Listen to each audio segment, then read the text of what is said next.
Galmiger, shouts Kalak as she raises her glowing hand. Goltred cranes his neck and peers behind. His large golden eyes widen in what you suppose is dragon fear. Right, diving as they are from higher up, they're closing fast. Egrella, I call upon thee, shouts Drala. That's fucking hilarious. Egrella, I call upon thee, shouts Drala. You turn back to see her clutching her glowing fake holy symbol. Egra laughs. Aletheia, mother of Egrella, I call I call upon the Drala shouts, her voice now becoming desperate. As panic sinks into you, only a few options come to mind.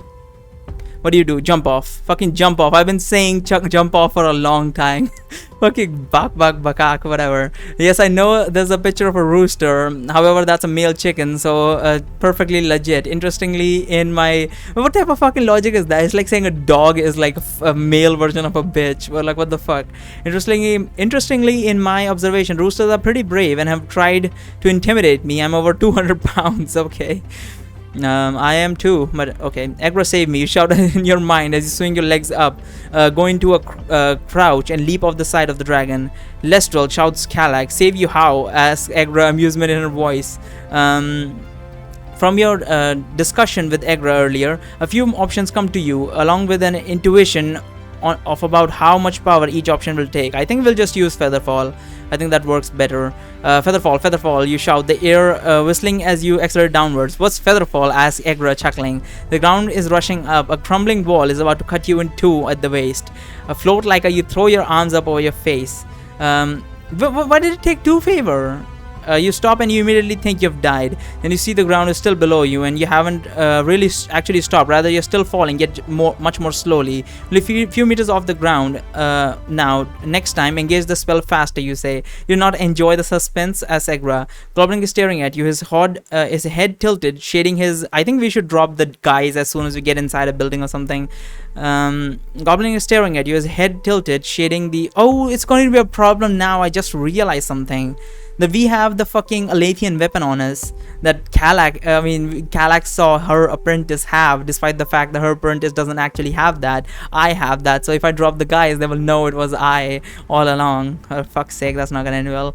Goblin is staring at you, his head tilted, shading his eyes with his claws from the setting sun. The goblin yells something that sounds like Wallaluch as he points a short sword at you. That is a nasty word for elf, says Egra. You should take great offense.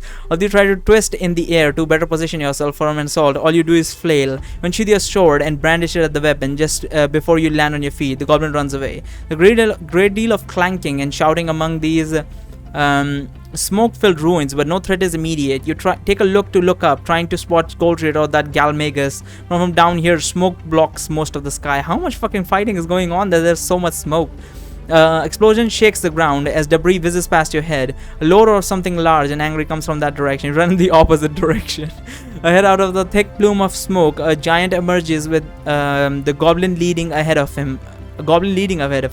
Again, the goblin is pointing a short sword at you, screaming Waluch, Waluch. The giant has only one eye, the other an empty socket with fresh blood running down his eyes. He has an arrow dangling out of a fat roll that oozes through a large cleft between his two plates of ill-fitted armor.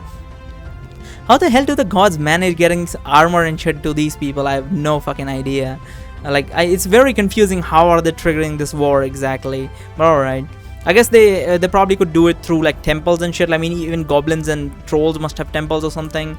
So they just like tell them like, yes, get armor and prepare for war or some shit.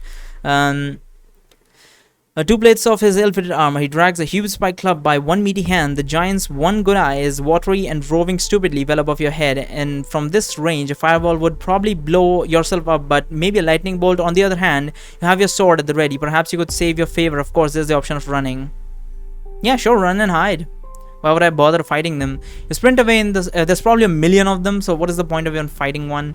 Sprint away into the smoke, covering your mouth with your tunic, trying not to suck in too much noxious air. Nevertheless, you cough. You can hear the goblin screaming behind, but when you look back, you don't see him or the giant. Ahead is a partially collapsed building with mostly missing wall on one side. Leap us inside, take cover, your sword at the ready. I imagine you can't wait to tell your grandchildren about the cowardly display. I mean, I would tell them like straight up. I would be like, holy shit, it was a fucking huge ass fucking beast. And I was like, fuck this, and I just fucking ran away. I would 100% tell that. I would tell that like, with pride that I made the right decision. I'm not a fucking dumbass hero or some shit. I want to live to see my grandchildren if I face that giant, you say. Maybe you go ahead and turn me back to normal. I see no point in remaining an elf, certainly not on this battlefield. I suppose, says Agra. Well, let me keep these fine elven clothes, you say. Agra laughs as you feel the shift. Soon you look down and see your own familiar hands and, unfortunately, your old familiar cloak, trousers, and tunic. You can buy new clothes with your newfound fortune, says Agra. If you survive, that is. You poke your head up from the rubble. Two brutes, maybe 8 feet tall, lumbering past. Tusks jut out of their face. Are they fucking orcs or something? And there are many horns poking through the lumpy head. Ogthrax demons, says Agra, shock troops of the abyss. One Ogthrax carries a large battle axe with a nicked blade splattered with blood. The other carries an extremely long pike out in front of him, perhaps 10 meters long. 10 meters? Holy shit. A crowd of goblins runs out of the smoke, stop dead as they see the demons. With terrified screams, they turn back and run. The one Ogthrax thrusts his absurdly long spike and skewers one of the goblins, as the other demon with the battle axe lunges at the retreating goblins. Soon he resumes course, as though killing the goblins were not worth his time. Why are demons killing goblins again? I thought they were on the same side. I guess they're different gods or whatever.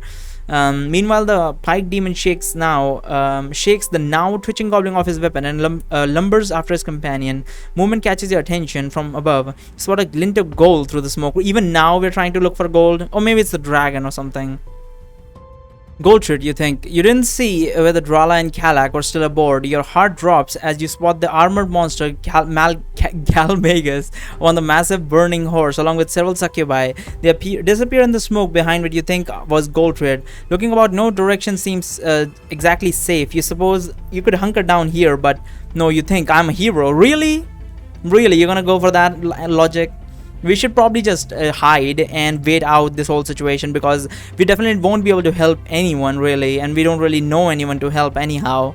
I think the best option would be to stay away from the mages, because they would know instantly as soon as they see the fucking, what is it called, the bow and the fucking the fucking sword or whatnot, the paladin weapon.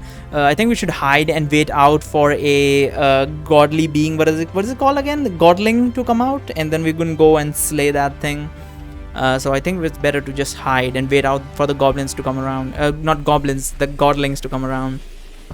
No, you think I'm a hero. That's right, my champion, says Agra. It would be terrible shame to set out this party. There's a prompting in your soul to follow after the dragon, even if that happens in the same general direction as the Orthax demons.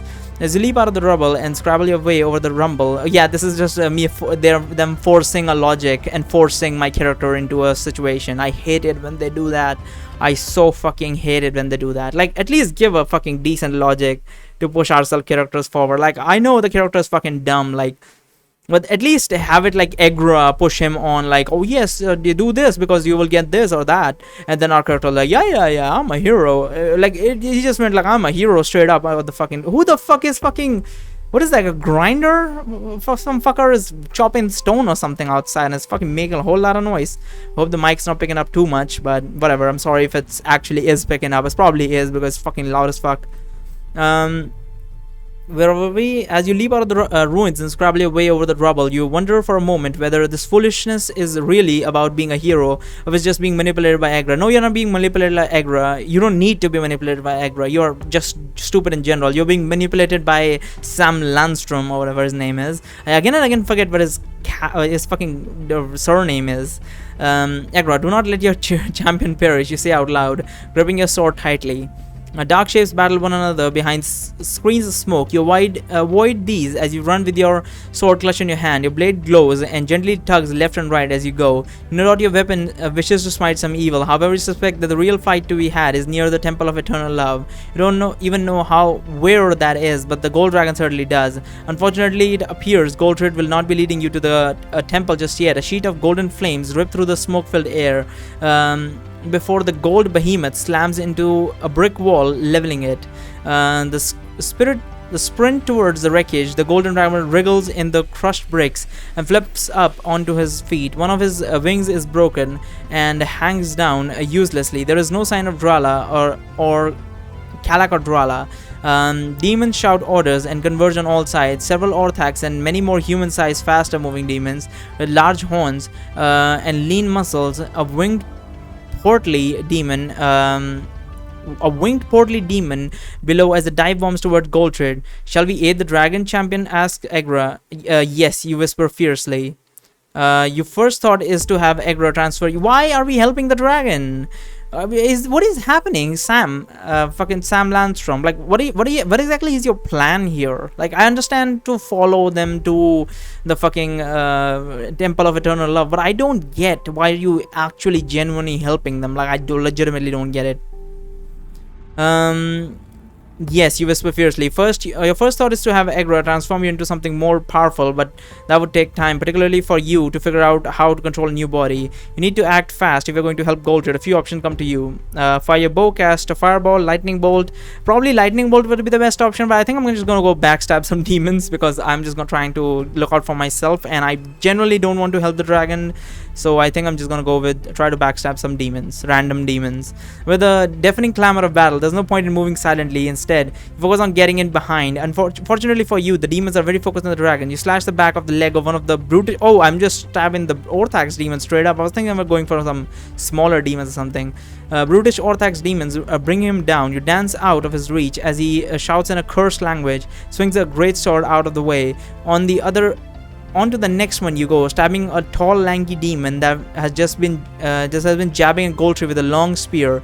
Your white flaming sword punches into his back easily and lunges through his front. In a panic, you pull your sword free of the battle cry amidst to your side.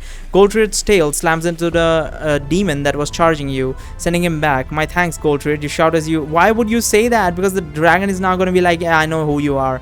My thanks, Goltrid. You shout as you pivot and parry a savage sword swipe from a squat whirlwind of a demon covered in coarse hair and bustling with spiked armor. Fire blazes out of your weapon and you meet his neck swipe hard. Your sword shears through the demon's curved blade and slashes into his hairy, corrupted flesh. Steam hisses out of the wound. The demon turns to run. You run him through. The demon turns to run. You run him through.